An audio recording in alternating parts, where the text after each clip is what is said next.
Today I'm going to show you how you can combine leftovers from the refrigerator with fresh ingredients from the garden, and then we're going to be using pantry items also to make some amazing meals that your family will love. These meals are on a budget and they will save you money, and most of the ingredients are super healthy.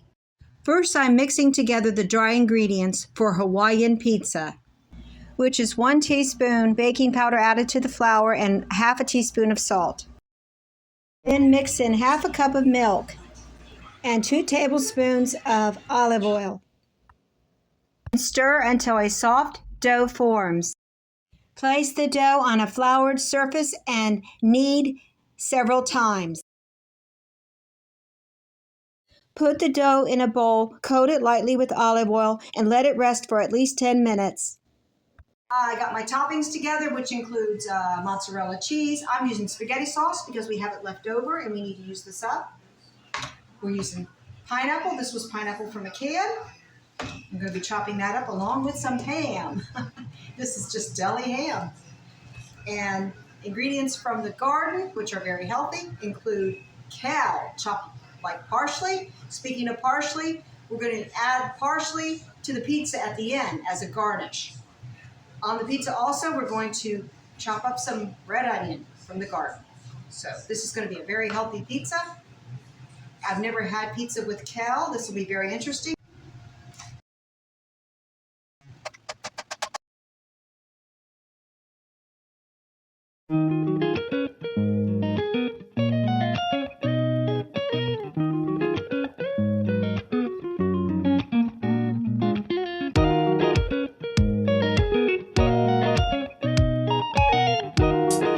I doubt if I use all of this kale. It'll fit if I do.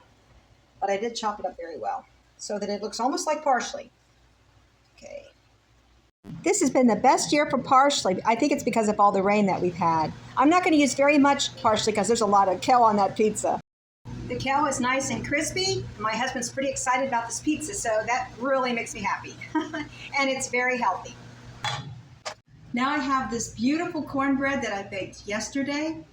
I'm going to make my husband's favorite salad using nearly all leftovers. Just pulled the leftovers from the refrigerator. We have canned diced tomatoes, black beans, and canned corn.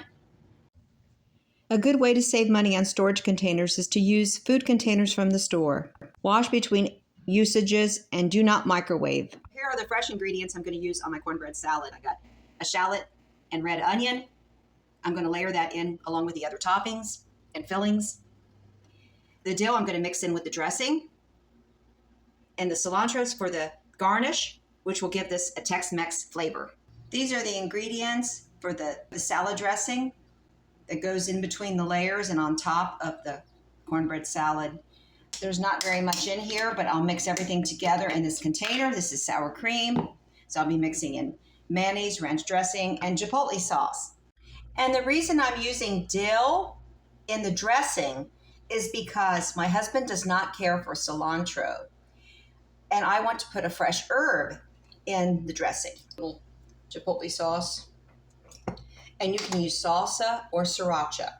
So I'm going to mix that together. And I love dill dip. I'm not going to put too much. It might be overpowering. A little bit can go a long way. Now all I need to do before I start to assemble everything is to chop up the onions and just a little finely chopped bell pepper. I used orange because we have all the other colors going on except orange. Now let's assemble the cornbread salad using half of a cornbread. And I'm going to start a bottom layer with cornbread. Put just a little bit of dressing on that. Next, I'm going to do some black beans and just try to even it out so you have 3 layers. So you don't want to use too much of one thing. Just portion it out. Corn, tomato, and then peppers and onions. That's 3 layers.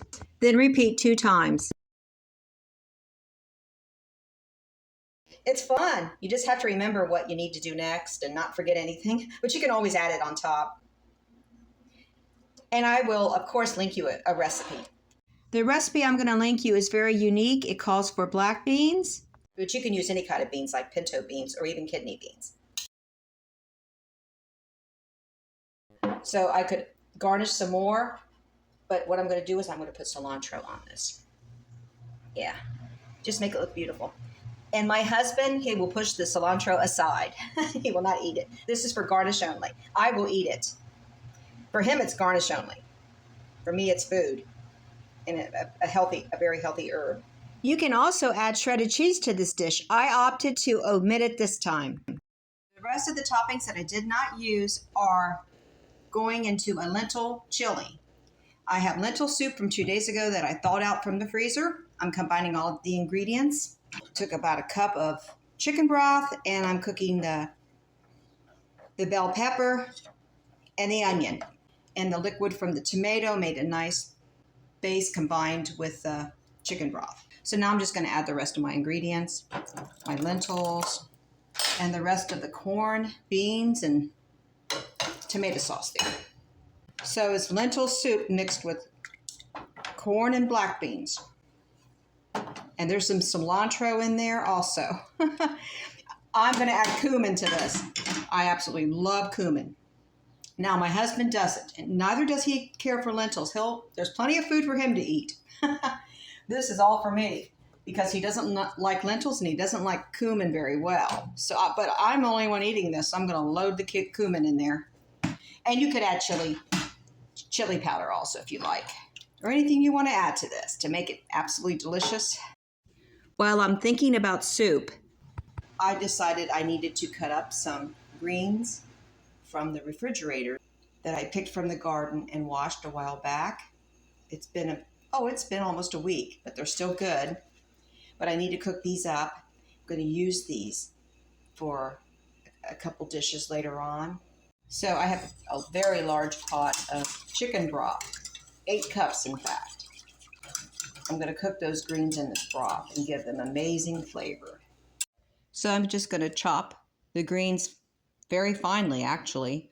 These greens, I'll tell you what they are eventually, are better if you cut them in small pieces. That way they cook down faster. And the key with these greens is to get them tender. So the cooking time required, it could be up to 30 minutes. For me, it's about 20 minutes. This time last year, my husband was appalled by turnip greens. I just sauteed them like you do spinach in a pan. And they were still kind of tough and really strong tasting. And he vowed he would never eat them again. Then last week when I made this soup, I made it as a soup, the greens as a soup.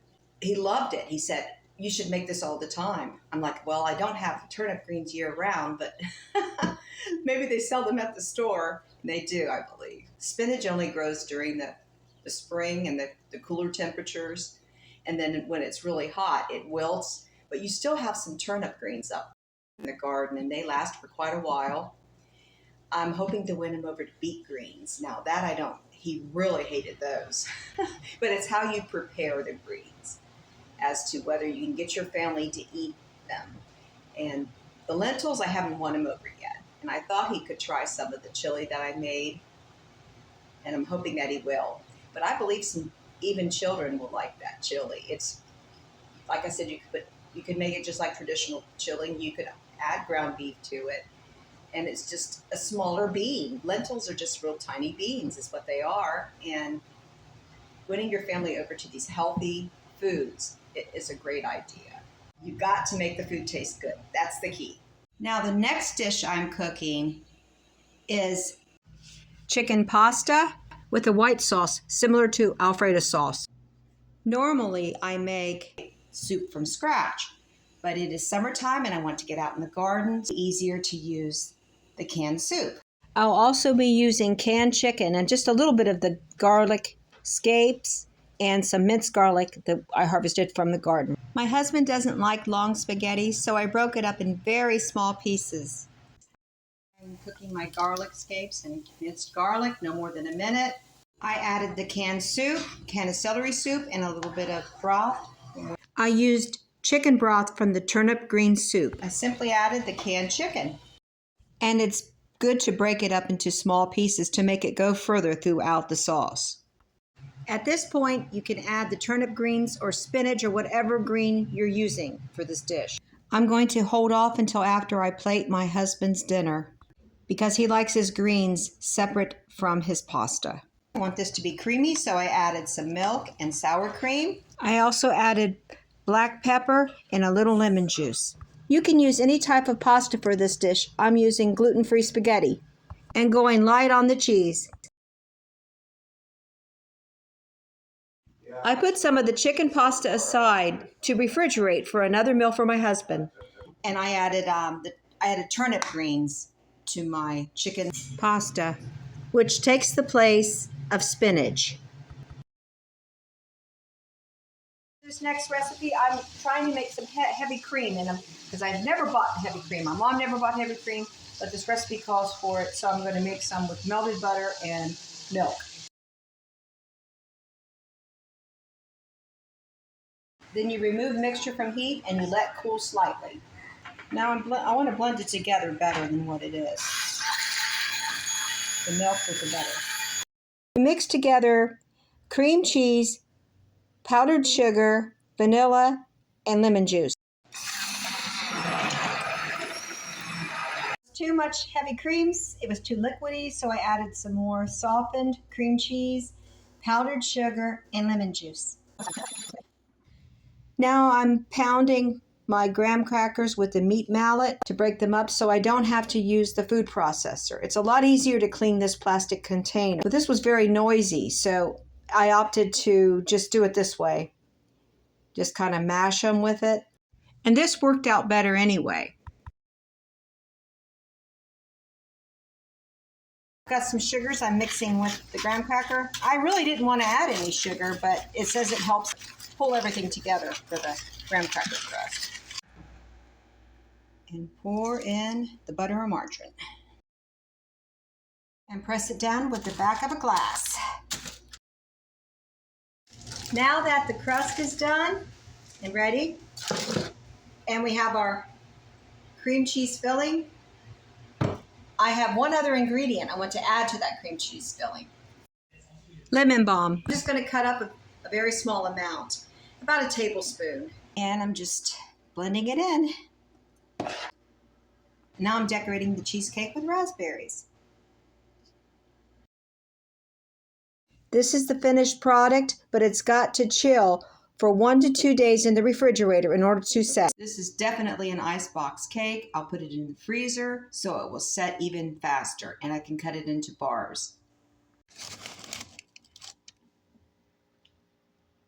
Now time for one of my favorite meals using my first harvested zucchini and other items like sausage, leftover bell pepper, a garlic scape, minced garlic, ooh, big onion, but I'm not using all of it. I'm too frugal for that. And olive oil. Let's get to chopping that zucchini.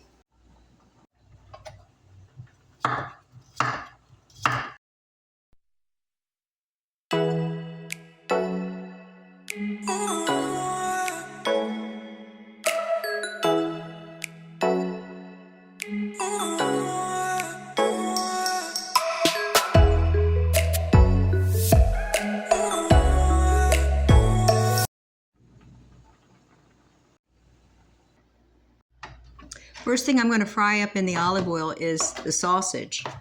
These are Parkview cheddar brats. They come from Aldi, and they're very delicious. They're already fully cooked, which definitely speeds up the process. But we want to give the stir-fry vegetables more flavor by cooking up the meat first and leaving that delicious juice for the vegetables to cook and marinate for at least 10 minutes. Just lightly brown the sausage on each side for 2 minutes. Remove the sausage, set aside, and saute your vegetables for about 10 minutes. And season them. Salt, pepper, oregano, basil, and garlic powder, and any other spices you like. Be sure to give them a good stir so that they're cooked on all sides. Towards the end of the cook time, you add your garlic and your sausage and mix it all together. And here we have our stir-fry skillet with zucchini and sausage and lots of rice. This is served family style. This will feed probably several people, at least 4, I would say, maybe 5. To the turnip soup, I'm going to add some of that sausage and rice. And last but not least, some scallions. I hope I inspired you to cook something healthy from the garden or from your local grocery store. And be sure to use those leftovers. Thanks for watching today. God bless each and every one of you. I'll see you on the next one.